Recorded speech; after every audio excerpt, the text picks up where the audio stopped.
ආයුබෝවන් සුබ දවසක්. ඔන්න ඉතින් දැන් අවුරුදු කාලෙත් එනවා. ඒ නිසා මම කලින්ම ඔයාලට කැවුම් හදන රෙසිපියක් අරගෙන ආවා. මේ විදිහට කලින්ම හදලා බලන්න පොඩි ප්‍රමාණයක්. එතකොට අවුරුදු මේසෙට ඊටමන්ම පහසුවෙන් රසවත් කැවුම් ටිකක් ඔයාලට හදන්න පුළුවන් වෙයි මේ පාර. ඉතින් බලන්න මේ කැවුම කැඩුවාම ඇතුළ මිශ්‍රණය හොඳින් තැම්බිලා තියෙනවා, ලස්සනට ඇවිල්ලා තියෙනවා. මෙන්න මේ විදිහට එන්න ඕනි කැවුමක් හොඳට හැදුනහම. දැන් අපි බලමු හදන්නේ කොහොමද කියලා. මේ වගේ තෙත හාල් පිටි ග්‍රෑම් 200ක් ගන්න. ඒ වගේම පාන් පිටි ග්‍රෑම් 200ක් ගන්න. ඒකටම සීනි ග්‍රෑම් 100ක් එකතු කරන්න. ඉතින් මම රතු සීනි තමයි අරගත්තේ. ඒ වගේම පැණි කෝප්ප භාගයක් අපි මේකට එකතු කරනවා. පොල් පැණි හරි කිතුල් පැණි හරි ඔයගලන්ට එකතු කරන්න පුළුවන්. දැන් මම තේ කෝප්පයක් හදාගත්තා. මොකද වතුර උනත් පාවිච්චි කරන්න පුළුවන්. නමුත් තේ වලින් තව පාට වැඩි වෙනවා. ඒ නිසා මම තේ කෝප්පයක් තමයි මේකට අරගන්නේ. දැන් මුළු තේ කෝප්පෙම අපි එකපාර එකතු කරන්නේ නැතුව මිශ්‍රණයට ටිකෙන් ටික එකතු කරමින් මේක හොඳට කැටි නැති වෙනකන් අනා ගන්නවා. ඉතින් මේකට වතුර හරි තේ හරි භාවිතා කරනකොට එකපාර හැමදේම එකතු කරන්න යන්න එපා. මොකද මිශ්‍රණය දියාරු වෙන්න පුළුවන්. ඒ නිසා ටික ටික තමයි අපි මේකට වතුර හරි තේ වතුර හරි පාවිච්චි කරනවා නම් ඒ දෙකෙන් එකක් එකතු කරන්න ඕන. ඉතින් මේ විදිහට පොඩ එකතු කරලා ටික වෙලාවක් අරගෙන මේක කැටි නැති වෙනකන් අපි අනා ගන්නවා. ඊට පස්සේ අපිට පුළුවන් මේකට මාදුරු ස්වල්පයක් එකතු කරන්න. මම තේ හැඳි භාගයක් එකතු කළා. ඒ වගේම සූදුරු තේ හැඳි භාගයකුත් එකතු කරනවා. කැමතිනම් ලුණු ස්වල්පයක් එකතු කරන්න පුළුවන්. අකමැති නම් වමනා නැහැ. නමුත් මම ලුණු තේ හැඳි කාලක් විතර මේකට එකතු කළා. එකතු කළා නැවතත් මේක හොඳට අනා ගන්නවා. ඉතින් අතට දැනෙනවා අපිට පිටි කැට එහෙම තියෙනවා නම් අපි ඉතින් ඒ වගේ නැති වෙනකම් මේ විදිහට හොඳට අනා ගන්න ඕනේ. අනාගෙන අපි මේක පැයක් විතර වහලා තියෙනවා. ඉතින් පැයකට වැඩි කාලයක් වුණත් මේක අනාගෙන අනලා වහලා තියන්න අපිට පුළුවන්. උදේ අනලා හවස වුණත් හදන්න පුළුවන්. දැන් මේ වගේ තේ ප්‍රමාණයක් මට ඉතුරු වුණා. ඒ ටික අපි පසුව ගන්න තියමු. දැන් මේ පැයකට පස්සේ අපේ මිශ්‍රණය ටිකක් ඝනකමට ඇවිත් තියෙනවා. ඒ නිසා මම ඉතුරු තේ ටිකත් මේකට එකතු කරලා මේක අනා ගන්නවා.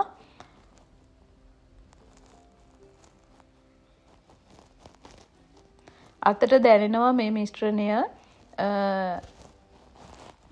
ඝනකමද නැද්ද කියලා. ඊටාමත්ම පහසුවෙන් හැන්දෙන් වක් කරන්න පුළුවන් වෙන විදිහේ ප්‍රමාණයට අපි මිශ්‍රණය හදා ගන්න ඕනේ.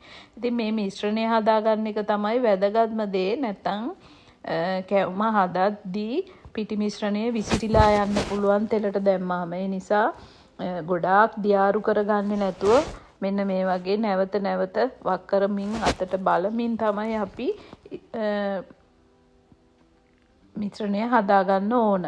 දැන් මම අර තේ කෝප්පයට අමතරව තව තේ මේස හැඳි 3ක් එකතු කළා. ඉතින් ඔයාලටත් සමහර වෙලාවට ඊට සමාන ප්‍රමාණයක් යන්න පුළුවන් මේ මිශ්‍රණය හදාගන්න. දැන් ඔයාලට පේනවා ඇති බුබුලු එනවා. ඉතින් ඔන්න දැන් අපේ මිශ්‍රණය හොඳ ගානට ඇවිත් තියෙන්නේ. මේ විදිහට අතට දැනෙනවා මෙහෙම හැන්දට හරියට ආවට පස්සේ. දැන් අපි මේ විදිහට තාච්චියක් ලිපේ තියා ගන්නවා. ඒකට තෙල් මේ වගේ ප්‍රමාණයක් තමයි එකතු කරන්නේ. ගොඩක් එකතු කරන්නේ නැහැ. ගින්දර අඩු ප්‍රමාණයෙන් තියාගන්නේ. ගින්දර වැඩි කරගන්න හොඳ නැහැ. ඒ වගේම අර වගේ කප් එකකුත් හැන්දකුත් ඒ වගේම මේ වගේ කූරකුත් අපි භාවිතා කරනවා. දැන් අපේ මිශ්‍රණය ටිකෙන් ටික අපේ රත් වෙච්ච තෙලට එකතු කරන්න ඕනේ. මෙන්න මේ වගේ හිමින් සැරේ.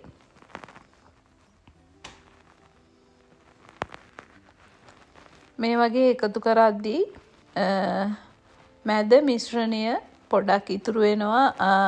අන්තිමට අපි ඒ ටික තමයි අර කූර භාවිතා කරලා උඩට ගන්න ඕන. පේනවද? වටේ නිකන් බැදිලා වගේ තියෙන්නේ.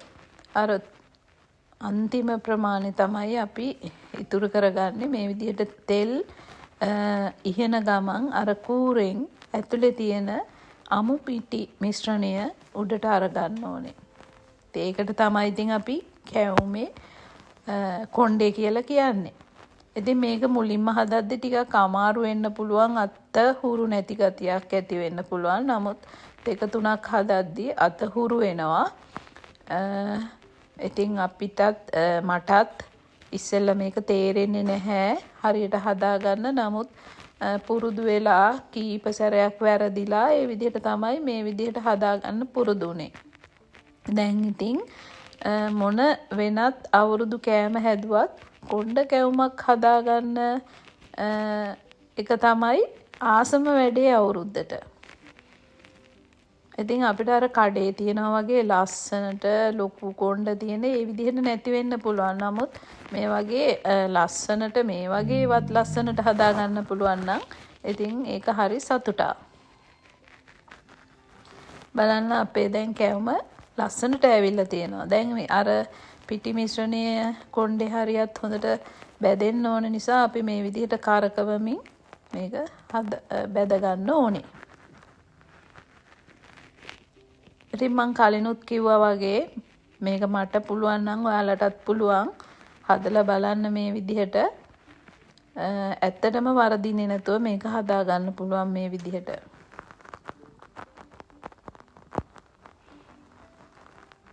තව කැවුමක් ඒ විදිහට හදන හැටි ඔයාලට පෙන්නන්නම්.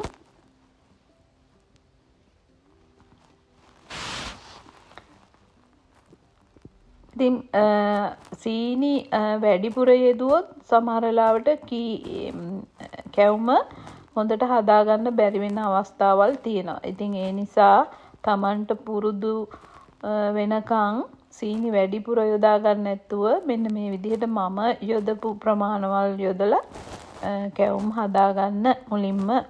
එතකොට වරදින්න නැතුව හදාගත්ත හැකි. සීනි ගොඩාක් යෙදුවොත් පැණි රස වැඩි වෙනවා. හැබැයි සමහර වෙලාවට කැවුම අපිට හරියට හදාගන්න බැරි වෙන්න පුළුවන්. ඉතින් ඔයාලත් මේ විදිහට හදලා බලන්න. ඒ වගේම දිගටම මාත් එක්ක රැඳී හිටින්න. අපි නැවත දවසක ඉතින් ආපහු හමු වෙමු. ඔයගොල්ලෝ හැමෝටම සුබ දවසක් වගේම සුබ අලුත් අවුරුද්දක් වෙන්න කියලා මම ප්‍රාර්ථනා කරනවා.